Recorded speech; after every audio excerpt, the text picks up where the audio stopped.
something about them. In those days, there was a small booklet translated from Thai to English. So I read this small booklet, and I thought this was very good teaching. Went to see him up in Ubon. Unfortunately, my Thai was not very good. But Ajahn Tiradhammo was in Wat Nana Cha, international forest monastery, so he could translate. So I asked him some questions, and he answered my questions.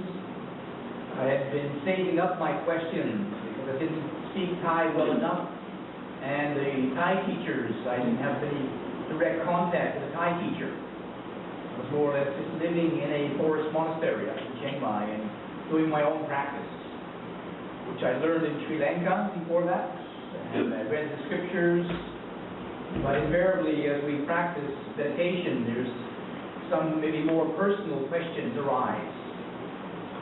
You know, the general teachings, especially from the scriptures, for example, can give us general guidelines for practice. Instructions for meditation, sitting down, watching our breathing.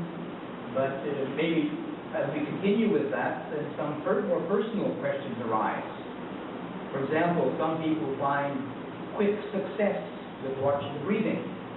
Quite easy for them. They get some peacefulness of mind, some tranquility of mind quite quickly. Other people not so easily. Maybe they have different kind of thoughts, different kind of mental states coming up that maybe are not so easy to deal with. Or we can say sometimes that when we begin meditation practice, first of all we learn to deal with the more coarser states of mind, the ones which are stronger or more obvious to us. But then, if we continue with meditation practice, what can happen is that if we aren't developing more awareness, more mindfulness, more clarity, then some of these different states of mind, disturbing states of mind, go deeper. They go behind us. And they take on a different form. You know, for example, perhaps we know that there's three basic roots of unskillful thought and action. Greed, aversion, third one? Delusion. Oh, this is a vast group here. There's three. Well, I take one, say anger, for example. And maybe it's reasonably easy for us to see anger in its very general or coarse forms. But anger has many expressions. Irritation, resentment, these are a little bit below the level. You know, we don't notice irritation. We know when we blow up and get very angry, but noticing the little irritation with people, maybe something like resentment in the background, just resenting something. But it is still a form of anger or aversion. So maybe it takes us a little bit more awareness, a little bit more clarity to see these other different expressions of something like anger or aversion. And if we aren't actually having them pointed out to us, you know, in the scriptures it's not mentioned that there's irritation and resentment of forms of anger, just as anger in general. But we ourselves, maybe we don't get this kind of anger that explodes. Some people, they don't get angry just by exploding, but they're behind in the background, simmering resentment. Don't quite like it, don't quite like it, don't quite like it. And if you haven't had it pointed out to us, or if you don't have the clarity of mind or the awareness, perhaps we don't even notice it, because it's not mentioned as an unskillful state of mind. If you don't get really angry, that's pretty obvious. But if it's just this simmering background resentment, don't even notice it. But what can happen is it just builds up and builds up and builds up, and one day some innocent person comes along and says, "Hey," and boom. We say that they get dumped on. They get all this backlog of resentment, perhaps, get dumped on them. And it wasn't even their fault. They just happened to be at the wrong place at the wrong time. So sometimes some of these more personal expressions of some of these states of mind, which also can cause confusion, can cause the mind to be distracted or disturbed. Sometimes we don't notice them, perhaps. So maybe if we continue with our practice, These are in the background, but you don't notice them yet. So these questions build up and build up. So over 3 years practicing on my own up in Chiang Mai, I had a backlog of questions. I went up to Ajahn Chah's monastery. Unfortunately, I couldn't speak to him directly, but I talked to Ajahn Sumedho. And very simply, he answered my 3 years backlog of questions in 30 minutes. So I realized, it's very helpful to be with somebody who has some wisdom, has practiced, many years experience. So I moved from Chiang Mai to Ubon. I stayed there for about 6 years. And it was, at that time, Ajahn Chah was teaching.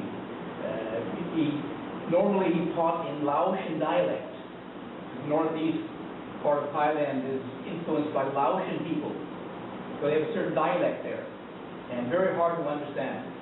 There's no books about it. You just have to kind of listen and ask questions and find out. But most of the Westerners learned Thai language. But he wasn't always teaching in Thai, except in the later years of his life, he had many disciples coming from Bangkok. So he taught more in Thai language, Central Thai. And it wasn't his native language, so he spoke very simple Thai. So even I can understand it. I can say it was very simple language, but actually it was very profound, very deep. He was trying to put teachings which for many people are quite they're deep, but they're also a little bit abstract to them. He can put it in a way which is very simple. And some people, maybe they misunderstood. They said, he's a bit simple. He doesn't really understand. But if you reflect and contemplate what he says, very, very deep. Very, very deep, some of the teachings. So sometimes some of these teachings I reflected upon. I mean, he was giving these teachings not as an exercise in sort of education, but as a reflection for meditation. And one of his teachings, which I remember the most, is something, one phrase. He said, everything is teaching us. You understand? Everything is teaching us. Most people, they look to the teacher for teaching, or they look in the book for teaching. And he said, everything is teaching us. Sometimes he gave these examples of little ants crawling in the forest, the leaves falling off the tree, as lessons to learn. Something that's like impermanence. We learn about impermanence, maybe just from a leaf falling off the tree. We look at the tree and we think, there's all these nice leaves on the tree, and it's only a tree because it has leaves on it, and then one of them falls off. Very different. Now this tree is not so solid anymore. We look at it and we think, there's a nice solid tree with like some green leaves, and then we notice a leaf falling off. The tree now is falling apart, changing constantly. That's how everything can teach us. This teaching is implying that people are meditating as well. If we're only taking it in with our brain, leaf falling off a tree, so what?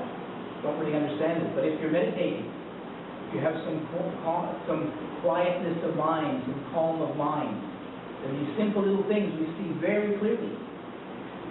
Our mind's not distracted, not scattered. Some people see a leaf fall off a tree and they don't even notice it. No big deal. But if your mind is very calm and you can see these simple things, they have much deeper meaning because our mind is very still. And as a great